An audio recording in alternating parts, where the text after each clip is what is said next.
Northamptonshire Healthcare Foundation Trust is a community trust, and we provide a range of services across mental health, adults, children and for learning disability communities across Northamptonshire.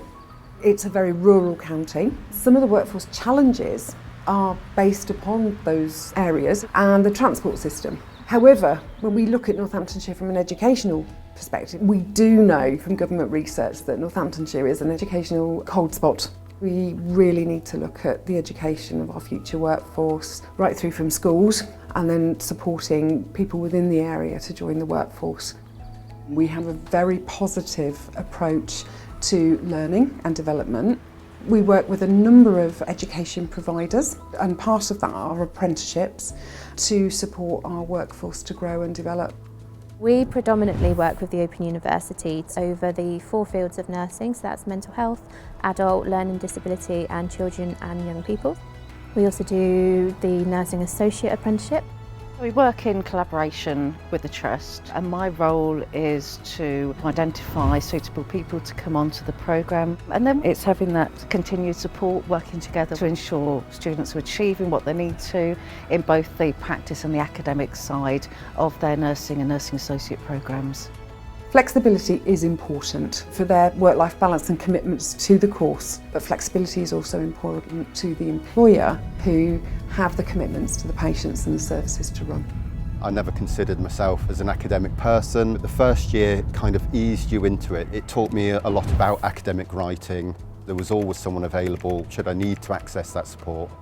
I had practice assessors and practice supervisors for each placement, as well as a supportive manager who gave me that time that I needed. I didn't do too well at school.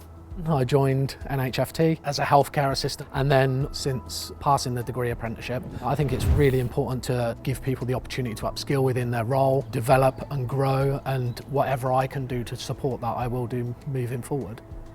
I've been working with Lee and Anthony, who now act as practice assessors for some current OU learners, and it's really encouraging to see that they've got this kind of like this full cycle now where they are now encouraging their own colleagues to become OU student nurses and seeing them both develop and flourish, and also remaining within the trust. The strength of the Open University is across the country, and how practice and learning can be shared to support organisations grow, particularly with the apprenticeship model and how that is going to fit into the government's ambition for the long term. Overall, we have 90 nursing apprentices on stream going through the programme, and the workforce plan just reinforces the model that we're already adopting, that it is a viable workforce pipeline for growing our own staff. I think the most rewarding thing is seeing students overcome any adversities and the difficulties that they have with balancing studying and working, but being very motivated and determined to succeed. And it's so lovely when they go from somebody who doesn't know how to study, doesn't know how to use evidence-based practice, and then they get to the point where they're applying for their PIN. It's just such a lovely thing to see.